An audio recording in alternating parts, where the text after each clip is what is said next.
Good morning everyone. मेरा आज का वीडियो वीएफएस कंसेंट फॉर्म के ऊपर होने जा रहा है। गाइस, मैं आज आपको स्टेप्स बता रही हूँ जिस तरीके से आपने वीएफएस फॉर्म भरना है, क्योंकि काफी क्वेश्चंस आते हैं स्टूडेंट्स के, पूछते हैं कि फॉर्म कैसे भरना है जब भी आप बायोमेट्रिक्स देने के लिए जाते हैं। सो गाइस, मैंने सोचा एक वीडियो बना के आप सभी के साथ शेयर किया जाए। तो आज मैं डिटेल बताने जा रही हूँ, लेकिन इससे पहले आप चैनल को जरूर सब्सक्राइब कीजिए और वीडियो को एंड तक जरूर देखिए अगर आप पूरी इंफॉर्मेशन चाहते हैं। सो गाइस, शुरू करते हैं बिना टाइम वेस्ट किए। आपको स्क्रीन पे वीएफएस का जो कंसेंट फॉर्म है वो नजर आ रहा है। सबसे पहले बात करते हैं कि वीएफएस का कंसेंट फॉर्म कब भरना होता है। गाइस, सबसे पहले हम अपनी वीजा फाइल जो है उसको, एप्लीकेशन जो है वो सबमिट करते हैं, तो आईआरसीसी की तरफ से बिल जो कि होता है बायोमेट्रिक इंस्ट्रक्शन लेटर, वो आ जाता है। तो जब वो लेटर आता है तो आपको वीएफएस में जाके अपना जो बायोमेट्रिक्स देना होता है। वो अलग-अलग लोकेशंस पे है, आप अपने कन्वीनियंस के अकॉर्डिंग लोकेशन चूज़ करते हो। पंजाब में तो ज़्यादातर नियर बाय लोकेशंस जो रहती हैं वो जालंधर, चंडीगढ़ या out of Punjab new Delhi रहता है। तो स्टूडेंट्स वहाँ पे जाके अपना बायोमेट्रिक्स जो है वो देते हैं।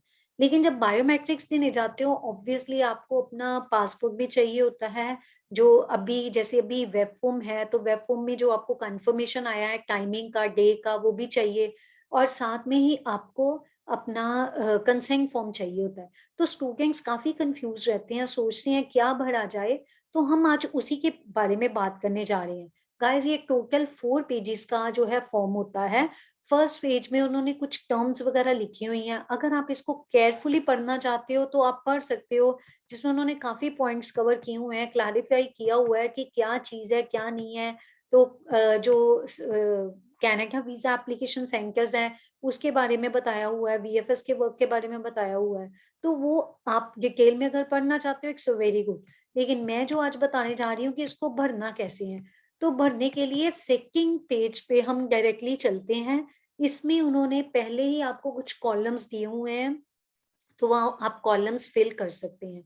सो गाइस, सबसे पहले आपने यहाँ पर जैसे नेम आया है, जो भी आपका पासपोर्ट का नेम है वो आप यहाँ पे रखेंगे, यहाँ पे वही लिखेंगे।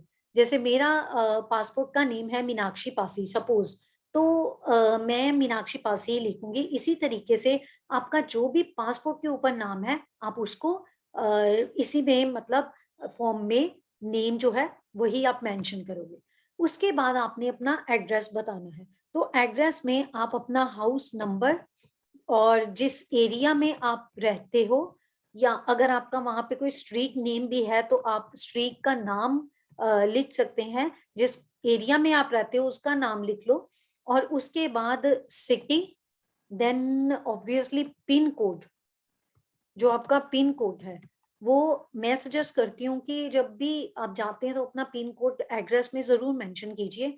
उसके बाद आप अपना स्टेट, अगर आप किसी और स्टेट में जाके दे रहे हैं, तो वो भी मेंशन कर सकते हैं। गाइस, उसके बाद आता है आपका टेलीफ़ोन नंबर। सो टेलीफ़ोन नंबर आपका जैसे अभी इंडिया में ही हम अप्लाई कर रहे हैं, सो हम लोग यहाँ पर अपना इंडिया का ही नंबर भरेंगे। सो ये हमारा टेलीफ़ोन नंबर हो गया, जिसमें ये आपने वो भरना है जिसपे आप चाहते हो कि अगर जैसे मैसेज वगैरह हैं, जो भी आपको कम्युनिकेशन हो रही है वीएफएस की तरफ से, तो आप वही नंबर यहाँ पे फ़िल कीजिए। उसके बाद आता है आपका ईमेल आईडी। सो आप अपना ईमेल आईडी यहाँ पे फ़िल कर सकते हैं।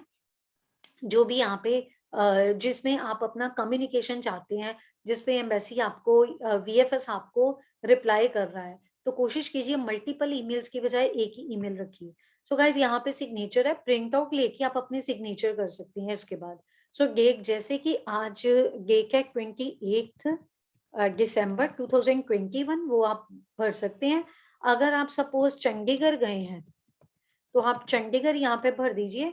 और ऑब्वियसली अगर आप आउट ऑफ कंट्री, ये डिपेंड करेगा कहाँ पे जाके आप बायोमेट्रिक्स दे रहे हैं। कई बार स्टूडेंट्स जो हैं बायोमेट्रिक्स कहीं और देते हैं, किसी और कंट्री में, तो वो चीज़ है। अदरवाइज अगर इंडिया में है तो आपका इंडिया रहेगा। अगली चीज गाइस, थर्ड पेज है। अब ये बड़ी ध्यान से पढ़ने वाली चीज है। इसमें थर्ड में आपको उसने बोला हुआ है कंसेंट फॉर इनडायरेक्ट सबमिशन और जो है कलेक्शन। तो गाइस, इसमें उन्होंने साथ में बताया है कि ट्रैवल एजेंट या पर्सन जो अदर देन एप्लीकेंट सबमिट कर रहा है, कलेक्ट कर रहा है वीजा एप्लीकेशन का डिसीजन उसके लिए है। तो हम अभी बात कर रहे हैं बायोमेट्रिक्स की, जिसमें बायोमेट्रिक्स करवाने अभी आपने जाना है, तो आपको ये पेज बिल्कुल फिल करने की जरूरत नहीं है।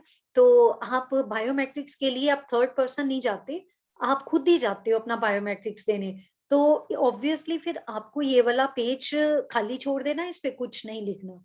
अगला उसी पेज पे नीचे वाले पार्ट में है declaration to be signed only by applicants assisted by the CVAC staff with electronic application form. अगर आपको कनाडा वीजा जो ऑफिस है, वहां के किसी स्टाफ ने असिस्ट किया है, आपको हेल्प किया है कनाडा वीजा एप्लीकेशन सेंटर के स्टाफ ने, कि आपको किस तरीके से जो इलेक्ट्रॉनिक एप्लीकेशन फॉर्म भरना है, उसमें कोई हेल्प की है, तभी आप, ये उनका काम होएगा भरना।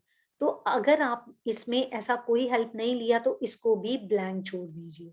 सो गाइस, अभी हम अगले हिस्से में चलते हैं, that is last part of our visa, जो वीएफएस का कंसेंट फॉर्म है उसकी बात करते हैं। गाइस, फोर्थ पेज में दो हिस्सों में इसको बांटा हुआ है। सबसे पहले है applicants wishing to provide biometrics. So guys, मैंने स्टार्टिंग में भी बोला, बीच में भी बताया, अभी भी बात कर रही हूँ कि हम लोग वीजा एप्लीकेशन के लिए बायोमेट्रिक्स करवाने के लिए कंसेंट फॉर्म भर रहे हैं। तो ऑब्वियसली आपका कैटेगरी ऊपर वाले में आता है applicants wishing to provide biometrics, नीचे है applicants not wishing to provide biometric. So इसमें आप कुछ नहीं करोगे, आपने सिर्फ यहाँ पर अपना नाम जो है वो भरना है, और आपके सिग्नेचर यहाँ रहेंगे। आज का डेट जो है 28/12/2021, तो आप ये आज का डेट जो है भरोगे। यहाँ तक हमारा जो एप्लीकेशन का जो कंसाइन फॉर्म है बायोमेट्रिक्स के लिए, तो यहाँ पे हमारा जो कंसाइन फॉर्म पूरी तरह से भर लिया हमने। ऑब्वियसली इसका प्रिंट आउट लीजिए, और प्रिंट आउट लेने के बाद जहां पर सिग्नेचर है, तो वो दो जगह पे आप साइन कर सकते हैं। और बाद में आप जब वीजा एप्लीकेशन सेंटर जाते हैं, इसका प्रिंट आउट साथ में जरूर लेके जाना है, क्योंकि वो आपसे कंसेंट फॉर्म मांगते हैं, ये मैंडेटरी है। साथ में ओरिजिनल पासपोर्ट भी आपके पास होना चाहिए, क्योंकि आपके बायोमेट्रिक्स होने हैं, तो वो भी बेसिक रिक्वायरमेंट होती है। प्लस इसके साथ जो आपका स्केड्यूल है, जिस टाइम पे, जिस दिन आपका कंफर्मेशन आया है बायोमेट्रिक्स का, वो भी साथ में लेने जाना है। और सबसे जरूरी है बायोमेट्रिक इंस्ट्रक्शन लेटर। अगर आपको बायोमेट्रिक इंस्ट्रक्शन लेटर एम्बेसी की तरफ से आ गई है, तो भी आप मतलब अप्लाई कीजिए अपना वीएफएस में अपने बायोमेट्रिक्स के लिए, क्योंकि वो भी बहुत जरूरी और मैंडेटरी डॉक्यूमेंट है जब आप अपना वीजा एप्लीकेशन के लिए बायोमेट्रिक्स देने जाते हैं कनाडा में। सो इट्स अ मैंडेटरी, ये सारे डॉक्यूमेंट साथ में लेके जाने हैं। सो गाइस, होपफुली आपको वीडियो काफी इंफॉर्मेटिव लगा होगा। कोई क्वेश्चन होएगा तो कमेंट बॉक्स में डाल के पूछ लेना। Thank you very much guys.